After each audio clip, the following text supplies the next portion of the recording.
Welcome everyone. I guess there's still people coming in. Welcome all. So I am Niveen Al-Nasri, the interim director of the Middle East Studies program at UW Madison, and I welcome you all. So today's sponsors are the Middle East Studies program and the Institute for Regional and International Studies National Resource Center. As I said, this event was made possible through the Middle East Studies program. And let me say a few words about the Middle East Studies program here at UW-Madison, where we celebrate the richness and diversity of the Middle East, its languages, culture, history, and people. Our mission is to spark curiosity and deepen understanding of this vibrant region through thought-provocative lectures and conferences to community events that connect students and the public to the stories, voices, and ideas that shape the Middle East today. The IRIS NRC supports also and enhances global awareness and inspires informed thinking about the complexities of our world. We provide resources and expertise to K-12 and post-secondary educators, students, and the community at large. Essie Lenchner, will be running tech support. If you have any challenges, use the chat function to contact her. We will also be recording today's event and sharing the link and digital resources in a post-event email. You will only show on the recording if your microphone is turned on to speak. Please enter any question into the Q&A portion during the last 15 minutes of the event. And just I wanted to let you know that the Q&A, actually it shows here, but if it doesn't show on your screen, you can find it under More. If you click on More, you will find the Q&A through which you can ask your question if you would like to write it down. So today's event, it's a very really appealing event and very interesting one that I'm very sure that we will all learn a lot about it. And I just wanted to first introduce Professor Ramzi Fawaz, who is going to introduce our very dear guest, Mohammad Sabaaneh. So I will just introduce quickly Ramzi, and then Ramzi will be able to introduce Mohammad. Ramzi Fawaz is an award-winning queer culture critic, public speaker, and educator. He is the author of 2 books, including The New Mutants, Superheroes, and the Radical Imagination of American Comics, published in 2016, and Queer Forms, published in 2022. He co-edited the award-winning special issue of American Literature, Queer About Comics, in 2018, and he also co-edited Keywords for Comic Studies, which was selected as a Choice Outstanding Academic Title for 2022. Fawaz is a professor of English at the University of Wisconsin here in Madison, where he holds a Raman's Faculty Fellowship for Advanced Research in the Humanities. Fawaz is a contributing editor, faculty fellowship editor to Film Quarterly, where he authors the column Imagination Upbound. In it, he explores how contemporary media and popular culture inspire new and surprising democratic political visions in response to increasingly authoritarian times. Fawaz's popular writing on feminist and queer media, American culture and politics, and superhero comics has also appeared in the LA Review of Books, online channels, Avidly, and the Philosophical Salon. So without further ado, I would like to introduce Professor Ramzi Fawaz so he can appropriately introduce Mohammad Sabaaneh. Shukran, thank you so much for this wonderful introduction. So generous. I am delighted to be here, everybody. This is my first official event that I have facilitated for the Middle East Studies program. It is a great honor. And I'm going to introduce our honored guest.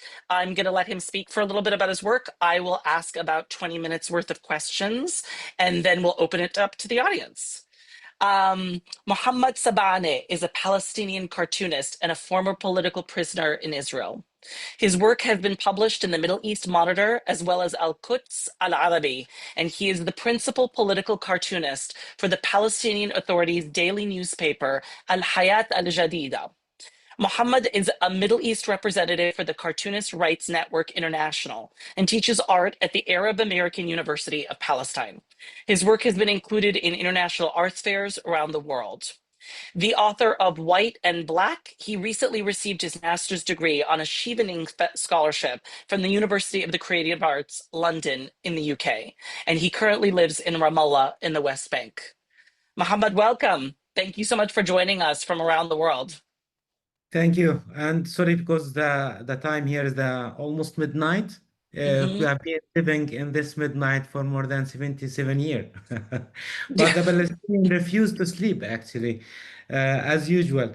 Thank you for this great introduction. Actually, I'm here to talk about my art, and I cannot talk about the narrative without mentioning Edward Said, who has mentioned that nations themselves are a narration. And that's why maybe as a Palestinian who they have been facing this settler colonialism, who they want to block the narrative of the Palestinian people and to represent the Palestinian people with this misrepresentation that they use to dehumanize us as a Palestinian is what it was explicitly mentioned by the leaders of what they call it Israel, that we are fighting against human animal, and this is the war of the civilized people. And that's why exactly as a Palestinian artist and visual artist, I think we should do our best to convey the Palestinian narrative for the rest of the people around the world, because I do believe that as a Palestinian, we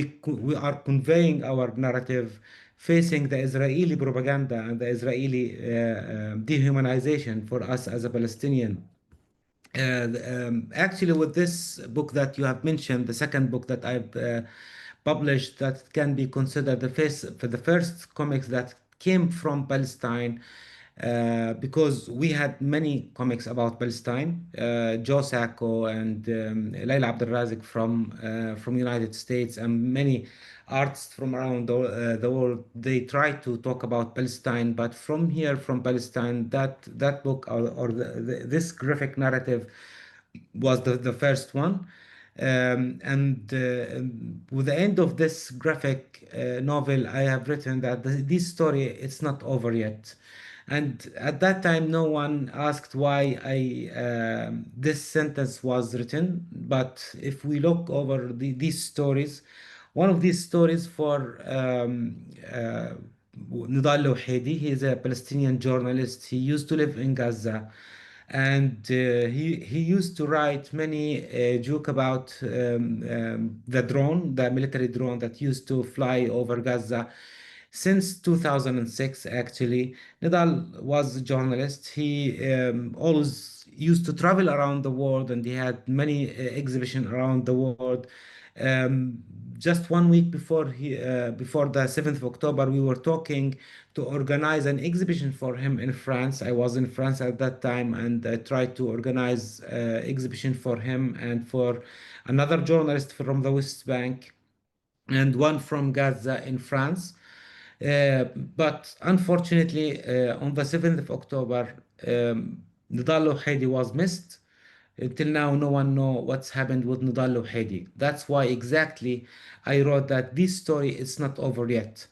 The main narrator in this comics is the bird, the small bird, and actually during my journey inside the Israeli prison, the Israeli interrogator mentioned the bird as a symbol of freedom, and he told me that, do you believe that these Palestinian prisoners they feed the bird?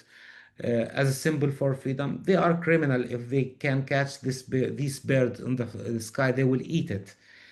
But unfortunately, when I was moved from the interrogation center to Al-Naqab prison, and that was in April. It was the springtime here in Palestine. Some very small bird used to fall down in the court of that prison, and the Palestinian prisoner they used to feed these birds.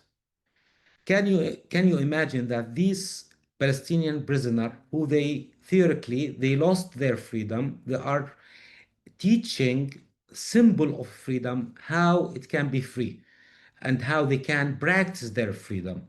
That's why I have chosen to use the bird as main narrator. But to create that bird, to create that character, I looked to one of my friends from Gaza. His name is Maysara Barut. He used to draw these sketches during the coronavirus, during the COVID pandemic. And I was asked him that as a Palestinian in Gaza that you have been living in this siege in this prison for more than now 10 years. Why you feel that in prison because of coronavirus? He told me just I want to go outside my home. Maysara, during this war, has lost his home. He was displaced from his shelter for more than 13 times. And these sketches that he has done during this genocide since the 7th of October. I've done and also exhibition for him here in Ramallah and moved some of his artwork to Europe just to talk about the Palestinian people and to represent the Palestinian people as a human being.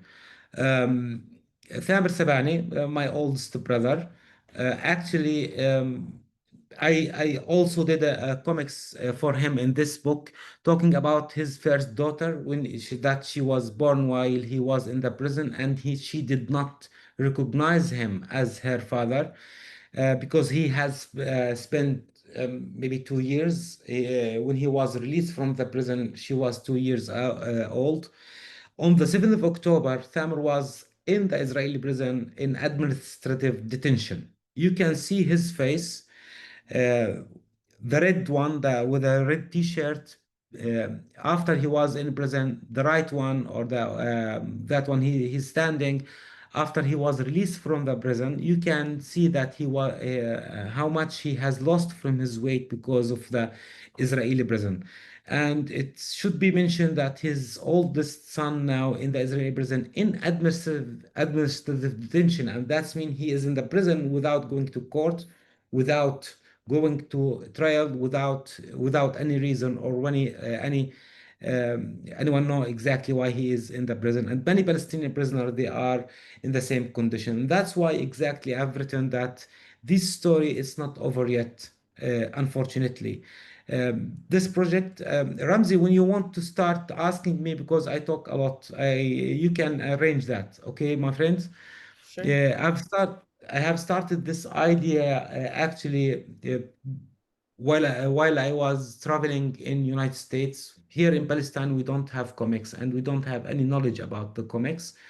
I get to know the comics by knowing many American artists like Seth Bookman, Peter Cooper, and Joe Sacco, and many artists from United States. My first book was just a political cartoon, and it was published in United States in 2017. I did many cartoon about the life inside Palestine, about the wall, about the besieging Gaza.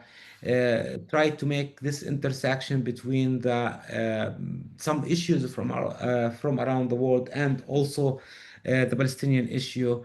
But most of the audience, while I was traveling in United States, in the UK, in France, in Ireland, the people they want to ask me about the narrative. They want to read about Palestine.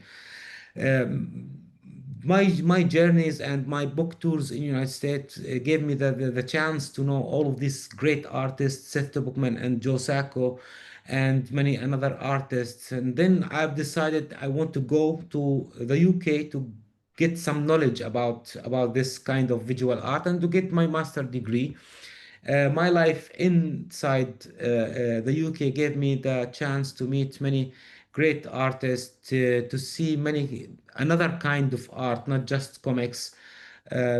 Practice another kind of art like carving, intaglio print, linoleum. Try to draw and illustrate some another issues, not just the Palestinian issue.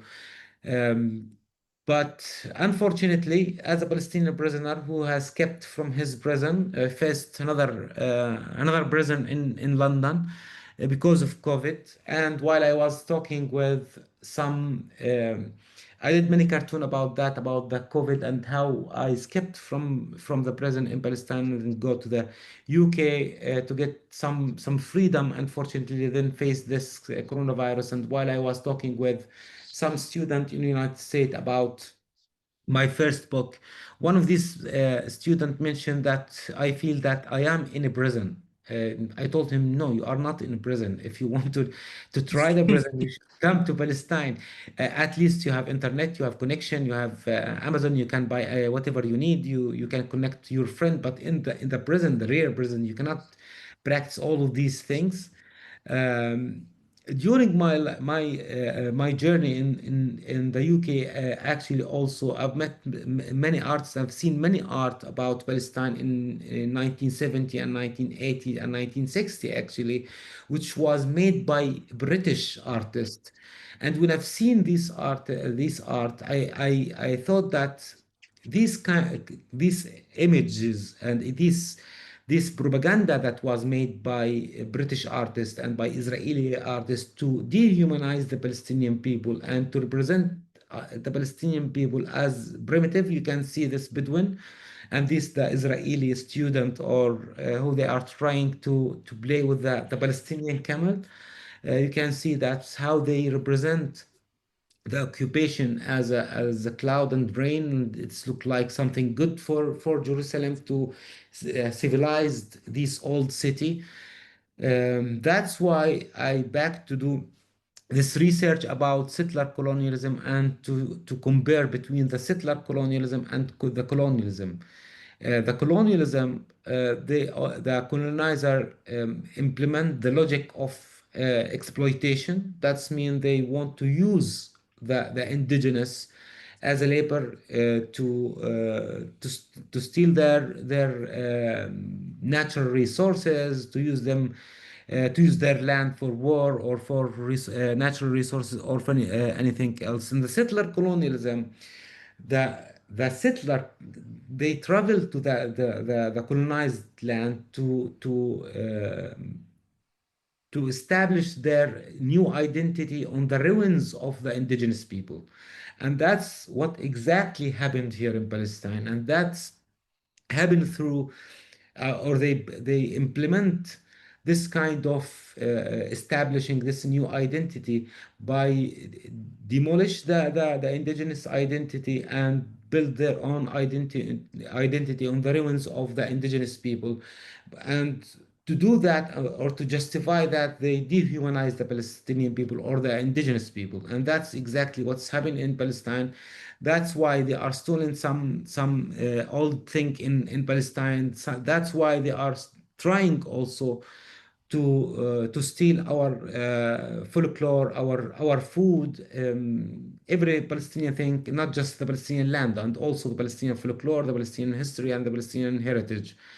And that's why exactly one of my that's why exactly I've been in the prison in 2013. That's why my exhibition was stolen from inside the International Criminal Court in 2019.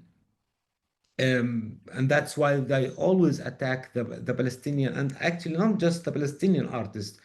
Any artist who do art about Palestine, who he will be accused as anti-Semitic cartoonist or artist or writer or anyone who want to stand with the Palestinian people.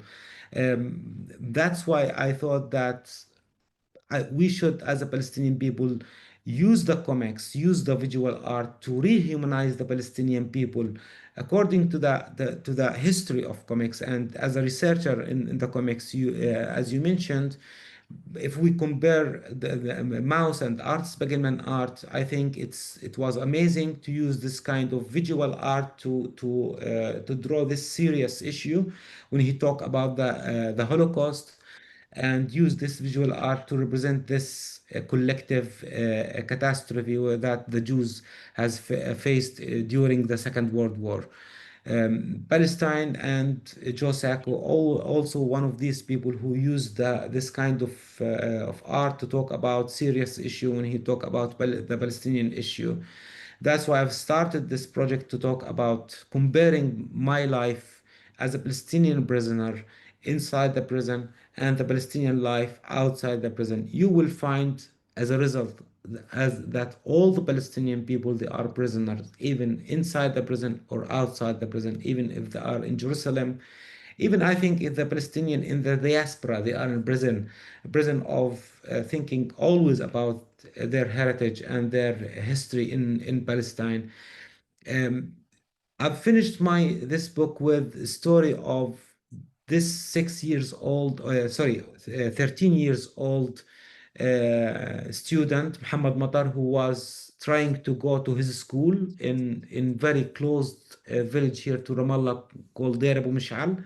And while he was going to his school, the Israeli army killed him while he was throwing stone toward the Israeli army. And now some of this audience will ask me why you are letting your kids to throw stones toward the Israeli army. I will answer you why this army in our on our land.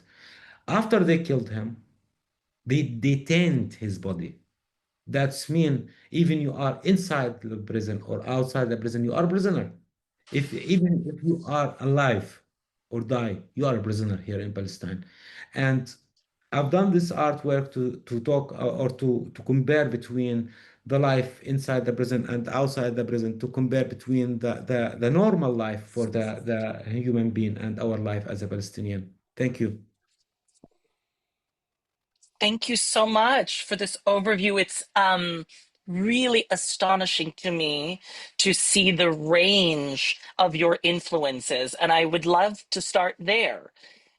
Because it strikes me from the story that you tell of all of the different kinds of international art that's inspired you, your own international travels. It would be so easy in the face of this settler colonial history, in the face of what's happening now, of this genocide, to say the only way you can preserve Palestinian life, culture, and freedom is to close ranks, right? Is to say, actually, we need to focus on our art and our history. And you're modeling something amazing. You're saying it's possible to narrate the Palestinian experience by drawing from, in a generous, non colonial, non appropriative or possessive way, from all of these different art forms, reaching out to comics, bringing them into our world. And what I notice when I read the graphic novel is that you move between three different registers. You move between traditional comics, sometimes with panels and narration, and I would call that the narrative, right? The visual narrative. You have what I would call the iconic, which there are these moments where you almost reach the limit of your capacity to narrate something horrific, and you just have this full page image that stands iconically on its own to sort of invoke certain feelings. And then you just have the factual or historical. You have these moments where you're like, let me just tell you what the Nakba is. Let me just tell you what happened. I'm curious if you could explain to us why you move between these three different registers, what each of them allows you to do that, let's say, the others don't, why you would do all three as opposed to just one or two of them.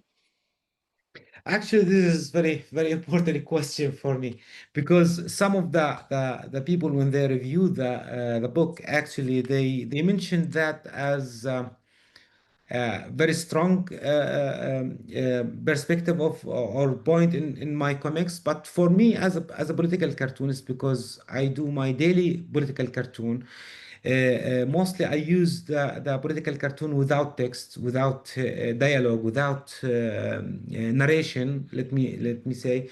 That's why I couldn't rid of this kind of style, using the visual to narrate your narrative. But at the same time, I when I go to the same track, I try take myself back to the traditional comics with narrative. I want to narrate. Okay, I want to write the narrative, but at the same time, I found myself in that track because this is what I do daily, and most of the people when they do some critique about the book, they found this kind of the iconic photos, the splash page with a big image. It's a strong point in my comics, but for me, because I try to do traditional comics with the narrative, very simple. I want to narrate. I don't need to for the people to do a lot of effort to understand exactly my point. I want to exactly say what's happening here in Palestine, not just by the visual. But this is because I'm a political cartoonist. I found myself using my my style in the political cartoon. That's why I could find some of these small panel as a cartoon, not as a panel Hmm. in this graphic narrative. And when I go to the splash page, I found myself I do it as an artwork. And as I mentioned, I try a lot of kind of art, not just the political cartoon, not just the comics, and also graffiti. Sometime I did a big mural. I have just done a big mural about the Palestinian history, talking about. I've done that 5 years ago, but after the 7th of October, I had to add to some do some editing to add the 7th of October as a turning point in the Palestinian history. That's why, because of all of this kind of art that I experiment, let me say, not just to practice, because I'm political cartoonist trying to use the visual language as a language for my daily cartoon, because there is no need to translate it.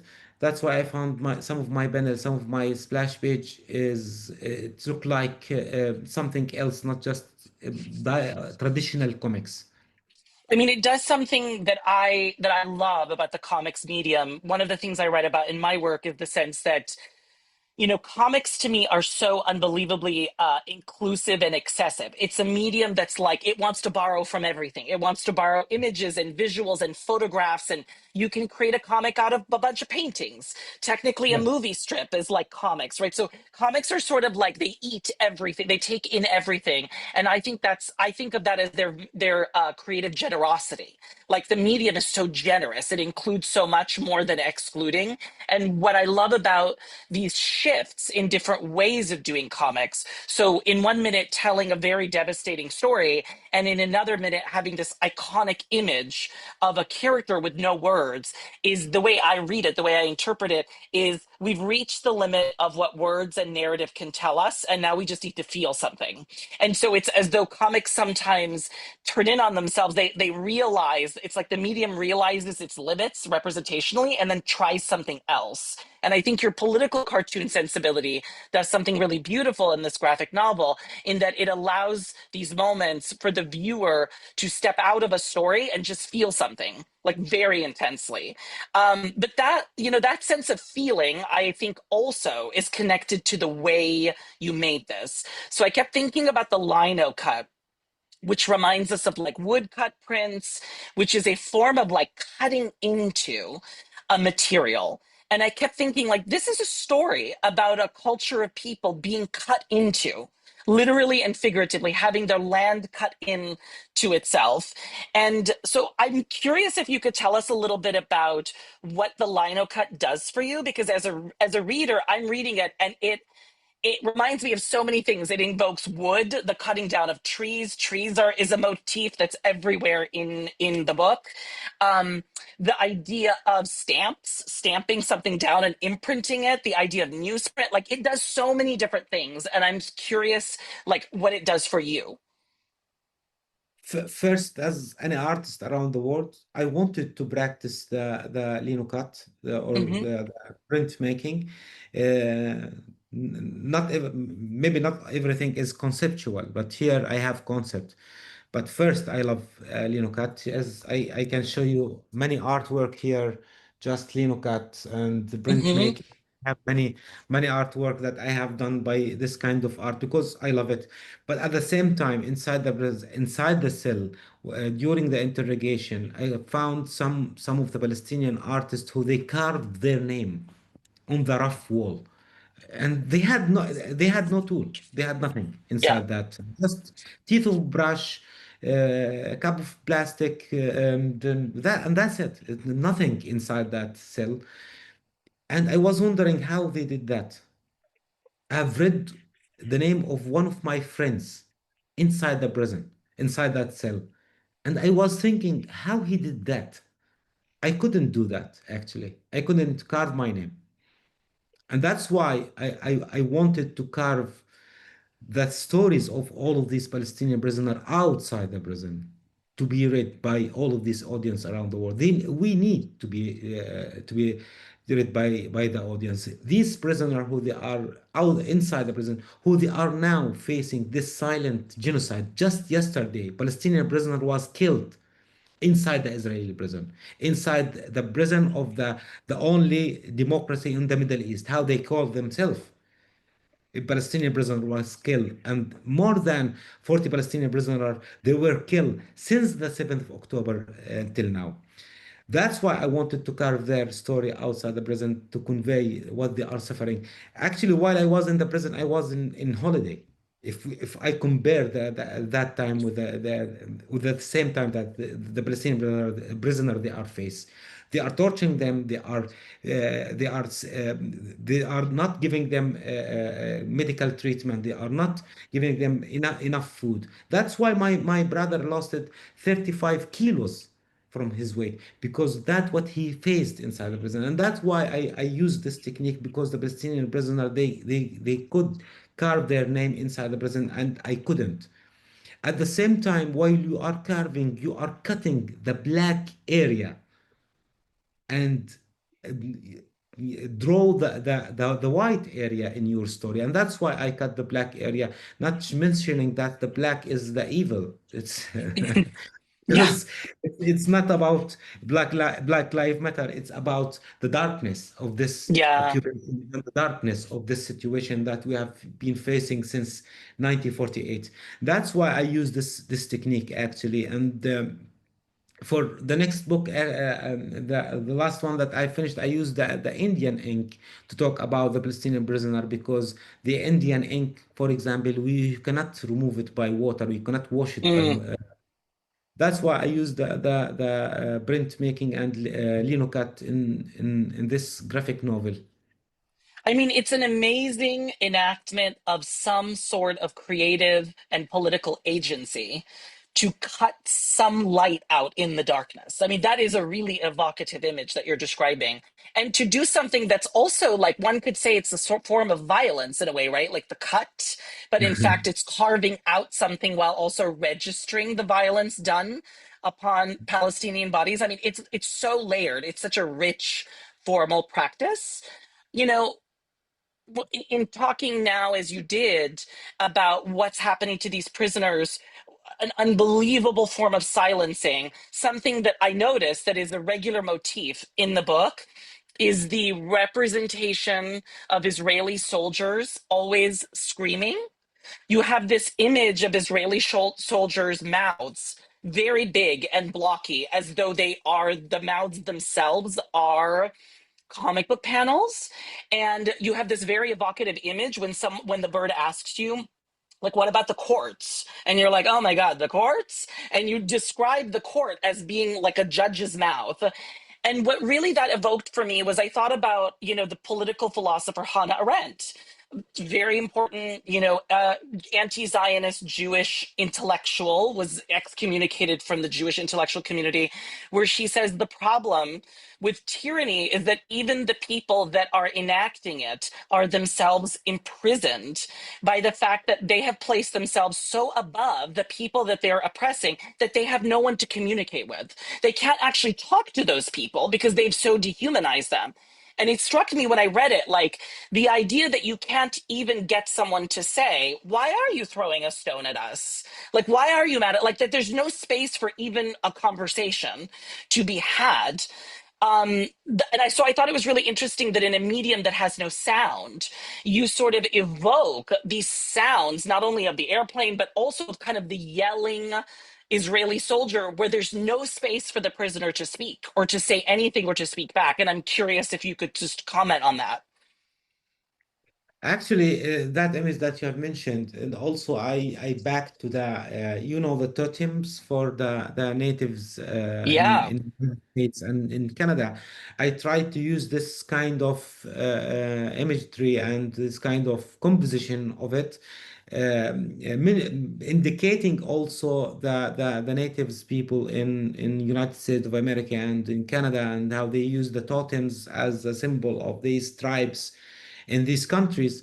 And the voice of that you have mentioned also, there is something I should mention also, the style of this Israeli soldier. You can find them look like cubism more than, Yes, I thought that. yeah, and the design of this character actually, it's go toward the iconic or the abstract, if we can call it abstract character, as MacLeod mentioned, to be more conceptual, that you can think about this design of character. It's not just realistic. I can Hmm. do it realistic, but I don't need to do it realistic. I needed to do it by cubism, to give them this kind of abstract, to reflect your idea or your thinking about these characters. In many of my artwork, I use this kind of style, the cubism. Right now, as a Palestinian, even the Palestinian in the West Bank and the Palestinian in Gaza, actually, we are surrounded by cubes, by Mm, geometric shapes, yes. the Israeli tanks, the Israeli wall, the Israeli checkpoint, and even the Israeli soldier. It's not organic shapes, it's geometric Yeah. shape, surrounded by geometric shape. These geometric shape, the Israeli tank that demolished the Palestinian houses and the Palestinian bodies in Gaza, it's converted our life to cubism, life to Mm, geometric shapes surrounded us. At the same time, they are cutting our trees. yeah. They are demolished our. If you fly over the historic land of Palestine and even in the West Bank, coming from United States to, for example, to Jordan, and just if you look over these villages and settlements, you could find that this settlement is very organized, very Regimented. yeah. In the another way, when you can recognize the Palestinian villages. It's just that could find it. It's not organized. It's Hmm. authentic. It came like they want to demolish all of these authentics thing in our life, our organic shapes in our life, and and replace it with these geometrics, wall, checkpoint, soldiers. That's why exactly I've done, or I did all of this kind of design and or this kind of style in my comics. Hmm. That makes so much sense. And actually, the thing that just popped in my mind, and it's a terrible comparison because, as you pointed out to that person who said, I feel like I'm in prison in COVID, you're like, it's not the same. And the comparison I'm about to make is not at all historically the same. But I just think of, I study Cold War American culture, and I think about the complete, just epic project funded by the US government in the 1950s to remodel suburban life around these highly regimented, right, like suburban homes and tract homes and all of these spaces, and also building the US war machine around that. And how the outcome of that was that even the people who were using up all of this native land to do that, all of these white Americans grew miserable with that. They also hated that and became like addicted to drugs and depressed and all this stuff. And it leaves open this question of like, are these regimented worlds that are produced even joyful in the long term? Are they sustainable for even the people that live in them? um, I'll ask you one more question before we open it to Q&A. I'm curious who you imagine ideally your audience to be, and then who you know your audience to be based on the circulation of your work, and how do you engage with that audience? Like, what is the public side of the work that you've been doing as a political cartoonist and in terms of this particular graphic novel? Actually, to be very honest with you, when I do my artwork, I really don't think about my audience. Hmm. Yeah. That will give you the direction of your maybe political view, more about the issues that you want to reflect, about the style, about everything. It's I don't believe that's as an artist. I should think about my audience when I do my artwork. For my first book, for example, it was just an artist who want to create a new visual language or a new style for his political cartoon. And when I published or when I did this cartoon and sent it to my newspaper, even the newspaper refused to publish it Mm. because it is not a political cartoon that what they have mentioned.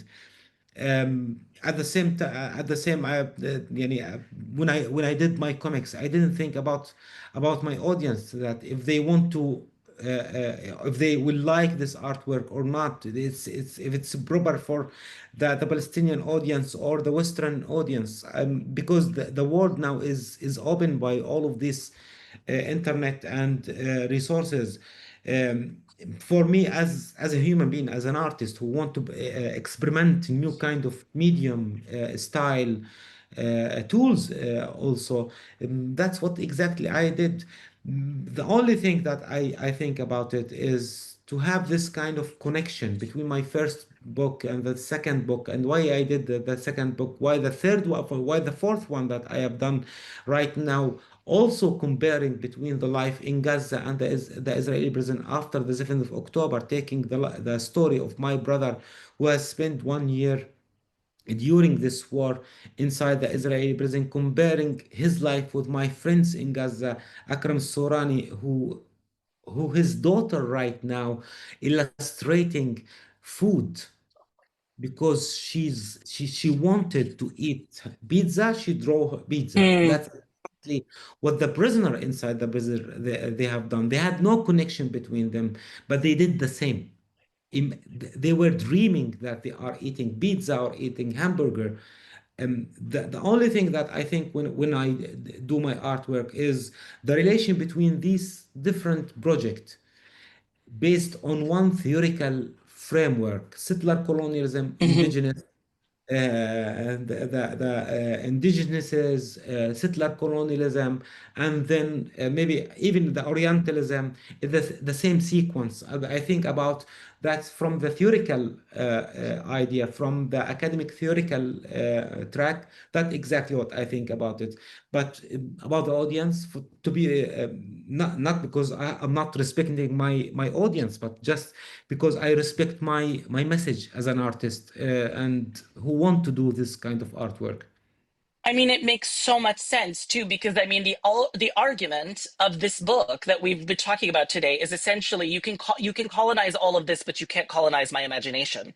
Mm, Like at the end of the day, I have the capacity to imagine, and the bird is a form of imagination in mm, the middle of so many forms of imprisonment. So that makes complete sense. And so actually, what I think is moving about that is that you're modeling for your audience what you believe, which to me is always the pinnacle of great art. This is a great time for us to transition to Q&A, and I can't remember if I'm going to be moderating the questions or Essie if you are, but just let me know what you need me to do and I'll be ready. If you're able to read the questions in the Q&A, that'd be great. If not, Yeah, let's we'll go. jump in. Okay. From Krista Brunn, she says, Mohammed, please talk about the importance and impact of Palestinian artists to express the Palestinian experience of living under occupation and why it is especially important during the current moment in history. Also, please reflect on the legacy of art as a form of resistance in Palestine historically and currently with reference to icons such as Ghassan Khadafani, Naj al-Ali, and Sliman Mansour, as well as your contemporaries as writers, visual artists, and musicians.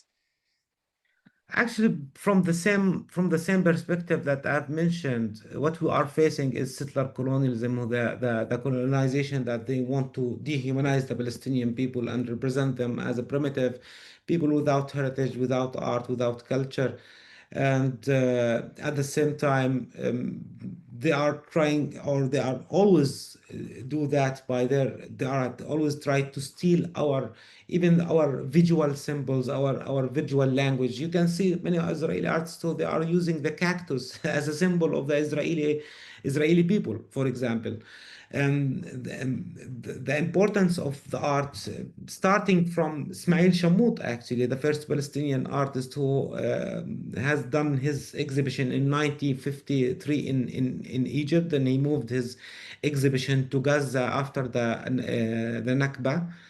Then Sliman Mansour, Najil Ali, many another, Nabil Anani, and many another Palestinian artists. All of these artists, they are, for me, they are dismantle the Israeli propaganda that the Palestinian people, they are a human being who they have culture and heritage, and at the same time they have this kind of creativity to represent the issue of their people. The art, the intellectual product, for me, I cannot use the word of uh, that you have mentioned, that this resistance, that the culture is kind of resistant. For me, it's very hard to compare between, or to connect the cultural production with the resistance, because the people who they practice resistance in Palestine, they have paid very heavy price. As a Palestinian artist who traveled around the world, who used to travel to the United States until I was banned by your government. And I have all this privilege. I cannot call myself a resistance, because the people who they practice resistance now, right now, they are in the prison.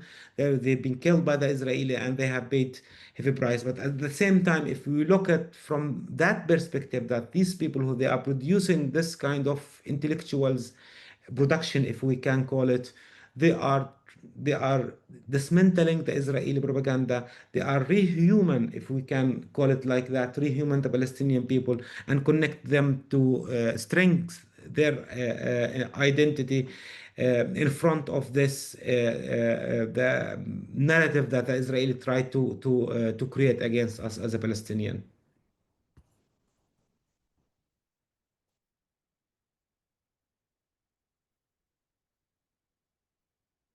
Another question? Sorry. I Can see you I wrote that you, yeah, can I unmute myself and just ask yeah, a please. question? Yeah, sure. Thank you very much, Mohammed. This was really a very powerful talk. Thank you very much. So you have said your goal is to show Palestinians not as political symbols, but also as people. So how do you navigate that balance between representing political struggle, which is very important, and maintaining the intimate, the human dimensions of your characters and your stories? Actually, it's myself. I cannot detach myself with the political issues, since I'm here in Palestine, facing the occupation every day while I'm going to my school, my university, taking my kids to school. Just this morning, yani, my kids, they were in the school, the Israeli army getting to the Ramallah, in the middle of Ramallah. And then I was thinking how I can get my kids from the school. It's our daily life. It's our unfortunately, it's our daily life right now. I'm just in 1 hour. Just there is a village here very close to Ramallah called Deir Jir. The Israeli settler, illegal settler, they came into that village and killed one of these Palestinian. These terrorists by the Israeli settler, it's not been mentioned by the international media. Something should be mentioned. I cannot. That's why always I'm connecting with all of these political issues. I cannot disconnect myself with all of these issues. But at the same time, what I have done I was doing last 2 years.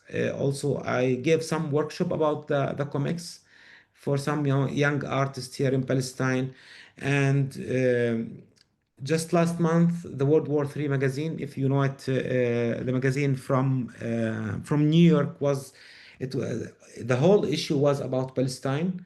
I was one of the editor member at that magazine, and my colleague, I can call them the young Palestinian artists. They have done many artwork in that issue. I'm encouraging these young artists to do some another stories. It's not just about the occupation. It's about their sometime how they live in Jerusalem. Without the occupation will emerge will emerge in anything. Even if you are talking about the weather here in Palestine, we will talk about the occupation, unfortunately.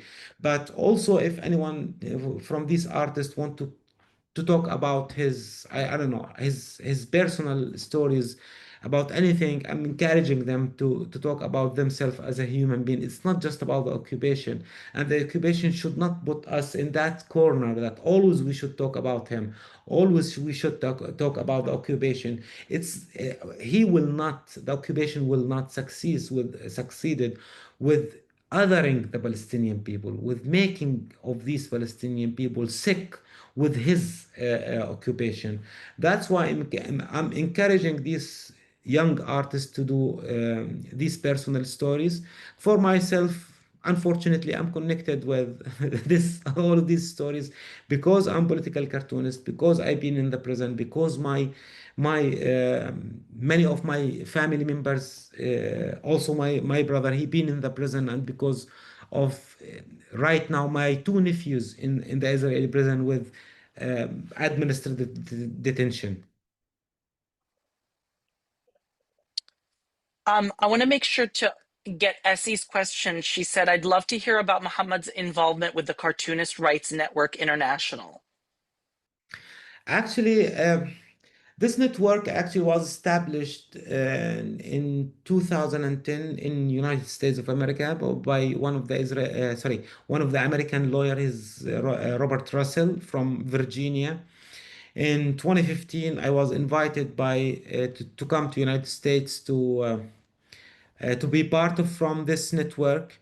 Unfortunately, I'm the most important clients for this network. I'm representative, but at the same time, always with they are working on my issues because it's not just about being in the Israeli prison. I was threatened by some Palestinian movement because I criticized them. I was fired from. Actually, I was fired from the Al Hayat newspaper for more than 4 times and was threatened by the Palestinian Authority by many cases.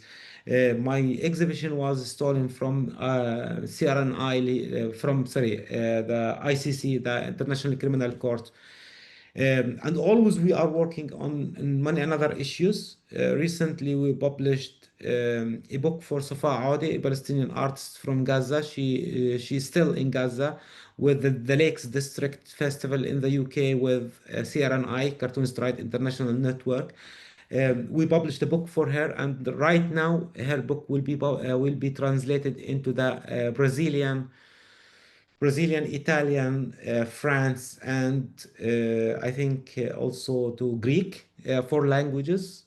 Still, she is in Gaza, but we are working on her production to convey her narrative for the audience from around the world. We work with many issues with some cartoonists from Syria, from Iraq, from Egypt, who they faced problem and censorship from their government. And at the same time, we launched very many campaigns with these artists and cartoonists who they lost their job because of the censorship.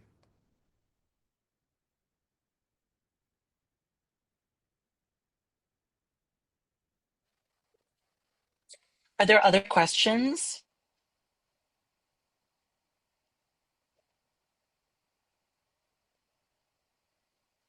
I mean, I just want to comment that this is such a naive thing to say as somebody who spent their career studying comics. It blows my mind the political impact that comics have. That you are an enemy of the state, is really tells you something about the effectiveness of this work. The fact that it is perceived of as so dangerous, even when it has no words, that its capacity to influence and impact, because part of the genius of this kind of work is that it's specifically not propaganda, right? Like the open-ended nature of your work, the fact that so many meanings can attach to it, the fact that you are simply documenting certain realities from your unique point of view, but you're not ultimately telling people you need to feel this way, you need to think this way. You're leaving it out for them to decide. And in a way, it's like, it's not only that the content of the work is so dangerous, because of course it works to show Israeli forms of violence and inhumanity, etc., which goes against the narrative that they're always under siege and that this is all well deserved. But also the fact that you model a form of free thinking where you're just saying, like, do with it as you will. And I just find that so fascinating, that the mere existence of that is so dangerous. And it shouldn't surprise me as somebody who studies about the history of radical politics, but it really still does. But unfortunately, here in Palestine, as I mentioned, I was introduced to the comics in 2010, sorry, Hmm. 2017, while I was in the United States, because here in Palestine, we don't have bookshop or we don't have any Yeah, resources. yeah, And always, I came in 2017 to United States and visit some of my friends like Seth Bookman and Joe yeah. Sack. They were telling me about comics. In 2019, 18, also, I came to United States until I was banned to come to United States because of the visa problem with Hmm. your great president. Um, but at the same time, when I wanted to raise my knowledge about the comics, I I applied for scholarship to go to the UK to get some knowledge and to study about the comics. Had this kind of opportunity till now. I'm trying to improve my knowledge about the comics and this kind of medium, trying to convey my knowledge for the next generation or the young artists to know exactly, because here in Palestine they know enemy, they call the manga enemy. I don't know why, because they Hmm. animate the manga and they love the manga, but they don't know that this kind of art called comics Yeah. or yeah, Hmm. that's why I'm trying to always trying to find some way to convey all of this knowledge for the young artists. 2 months ago, we had a workshop in Bethlehem with Hmm. we've invited a British artist to come here and to give a workshop for young artists in Bethlehem with the Lakes District Festival in the UK, and then they produced comics, and then we are trying to do our best to raise awareness about this kind of art, because of what you have mentioned about the art. It's not about creating narrative, just we are telling about your daily life. You are conveying exactly how the Palestinians they live under the occupation. So we got two more last questions, but we're basically out of time because we're right at 5. So I encourage people to, can people email you, Mohammed? Do you have you collaborated with the Israeli artist? No, actually, I hadn't collaborated with the Israeli artist, and I do not encourage anyone to collaborate as a Palestinian to collaborate with Israeli artists. If you want to know why, read Falafel with Hot Sauce for Michel Kishka, Israeli artist who had relation with Palestinian artists. And if you look to his comics and how he represented the Palestinian artist as as what Spivak Gayatri mentioned, the subalterned. He represented Bahauddin Bukhari as subalterned, as a Hmm. hybrid character, as someone came from nowhere, and that's why I do not deal with them. I do believe in the boycott as a tool of resistance for us as a Palestinian. Just something also to be mentioned, and I do not trust them also, because when I've seen and read Falafel with Hot Sauce for Michel Kishka, I discovered that they wanted this relation with Michel Kishka just to justify themselves, I think. I I'm so sorry. I have to sign off. This has been phenomenal, but I actually think, you have another question here, and I've asked Naveen if she doesn't mind Yes, stepping in so that you definitely. guys can stay. It's been Of my course. true honor, and I'll be in touch with you, Mohammed. Thank you. Okay, everybody. I'll see you soon. Yes. Bye. Thank you very much, Ramzi. Yeah, definitely. Yeah, I just want to see where are the questions.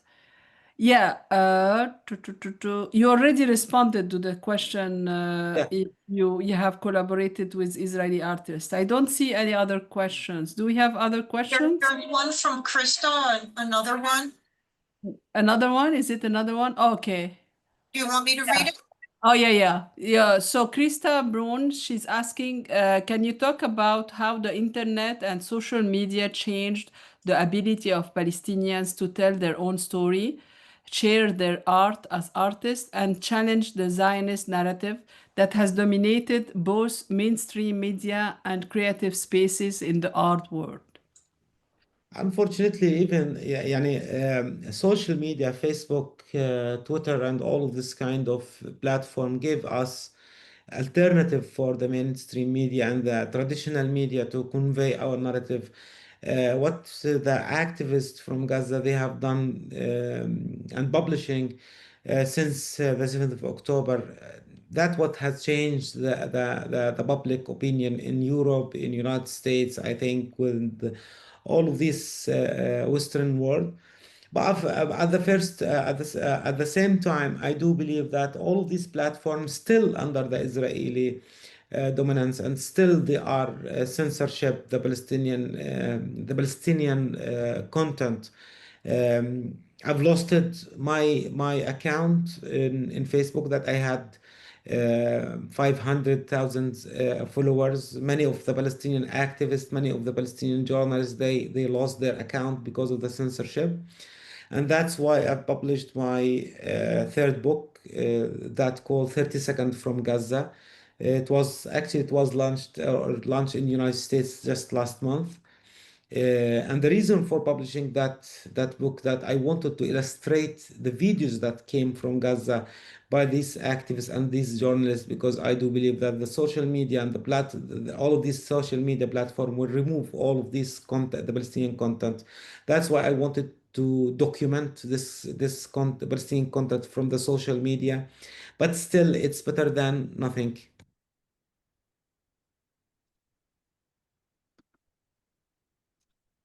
Okay, sounds good. I don't see any other questions. Me No. too. Okay, sounds good. And it's time. It's past 5. Mohammad Sabaaneh, thank you very, very much for really very interesting talk, ideas about political narrative, but at the same time, the aesthetic behind all of that. Because of course, when you're doing art, you can't detach, the political message from its aesthetic value. So thank you very much for this powerful talk, and you tackled a lot of issues, a lot of aspects of art, but also of politics, and we are very, very, very appreciative of the time, and it's past 1 a.m. now in Yeah. Palestine, so I think that it's time to go to bed. Thank you. Thank you. Thank you very much, Mohammed. Thank you Bye-bye. all for coming. Thank you, Essie, Shanad, Sila, the whole team. Thank you very much, Mohammed. And of course, Ramzi, who just left us. Thank you. Thank you. Bye-bye. Thank you, Mohammed.